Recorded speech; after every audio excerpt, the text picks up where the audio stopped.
Hi everyone, this is your girl Queen B. Welcome to 40, 50 more. For people who have never come across my page, this is a page for the matured woman and for any woman really, because the only way is old really. We're all going to get old at some point. So it's open to anyone who just wants to, learn a thing or two. I know there's so much chatter on social media, but there's a niche for everyone, so there's big enough space for everyone. Okay, so what I often do is I often think about when I'm in the shower. That's when I do most of my thinking, actually. I'm sure you all have your own ways, but most of my thinking is done when I'm having my quiet time in the shower.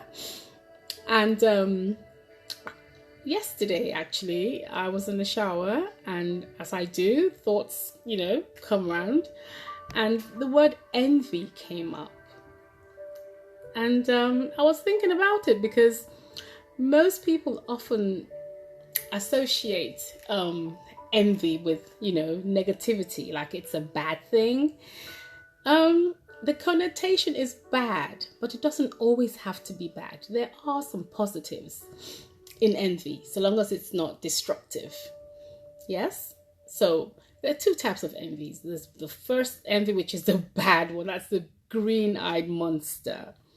It's where you see someone who has what you don't have, and you become envious of them to the point of wishing destruction upon them, or even going out. Some people go as far as destructing or harming someone out of envy, because envy is the worst form of jealousy. Yes, but then again, there could be some light, there could be some positivity in in being envious, whereby someone has the qualities that you desire, but you don't have them, or you don't know how to go about them. So that shouldn't really be called envy. That should either be called admiring someone. That's a better word. Where you admire the qualities in a person and you want to aspire to be like them. So that's a good thing, because you're trying to improve on yourself.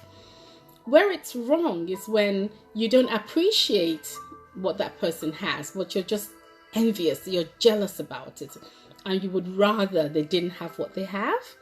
Then that's bad. But if you admire someone and you say, oh my goodness, I like how, so-and-so is progressing, and I like how so-and-so dresses up, and you want to improve on yourself. If you don't have access to that person, you could just, either follow them, monitor their movements, or try to learn, find out things about them and see what you can do to take away from what they have done to improve on yourself. That's a good thing. Like Oprah. Oprah just didn't become a fabulous talk show host. There were people ahead of Oprah. And so what did Oprah do? She took away the things that the positives were in those people and made her show her own. She turned it in. Oh, I just said it. Her own. She actually owns own, doesn't she? She does. Yay me. Anyways, so yeah. So someone like Oprah, she turned the talk show into her own, just like Ellen.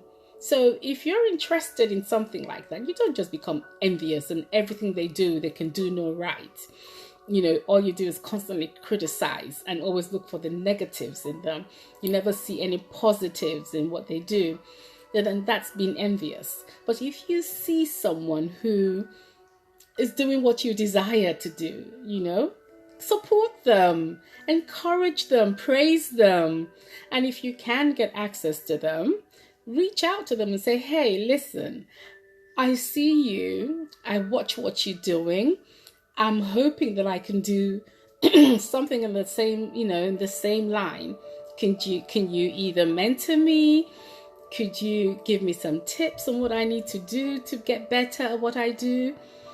Then that's good. That's progressive. Then you're not being envious. You're just seeing the good and the progressiveness of what they're doing and want to progress. There's nothing wrong with that. There's nothing wrong with wanting to do better.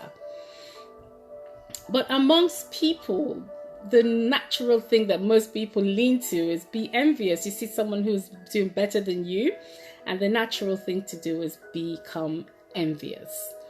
You create a distance between you and them. You try to, you don't ever see anything positive in what they do, and you start either spreading rumors about them, defaming their character. It's normal. As human beings, trust me, we have all at some point experienced the emotive feeling of envy. We all have.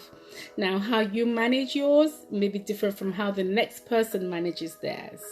So it's okay to admit if you're envious about somebody, but don't use the word envy. I think that's where it becomes negative. You could just say, oh my goodness, I admire this person, and then that's fine. But when you envy, trust me, it can kill. Because it's the person who you're envious about doesn't even have a clue that you're envious of them. But you're eating up inside because every time you see them, you just can't handle it. You're so enraged when you see them, and that's terrible. So, my dear friends, when you do feel that negative emotion, no, get it out of your system. Try to see the positives in anyone. And if it's for your own good and you want to improve on yourself, take what you can and leave the rest. Okay, so that's my little chit chat. Hope you enjoy this. You can share it with your friends, relatives, children, because it's good to learn from an early age. Because trust me, little children, especially girls, learn the emotion of envy from a very young age. They don't even know that it's negative. They're just envious.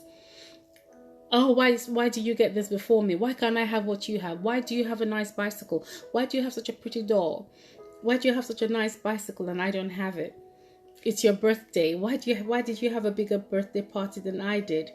And those are the little seeds that start to grow. You sow the seeds, and if it's not, if you don't caution, if you as a parent don't caution that emotion quickly, it can develop into something pretty nasty. So parents, you need to watch out, because these emotions grow. They grow into big bad monsters, and we don't want that, because an ugly child becomes an even uglier woman. Okay, so take care and hope you drop by some other time. Ciao, Queen Bee.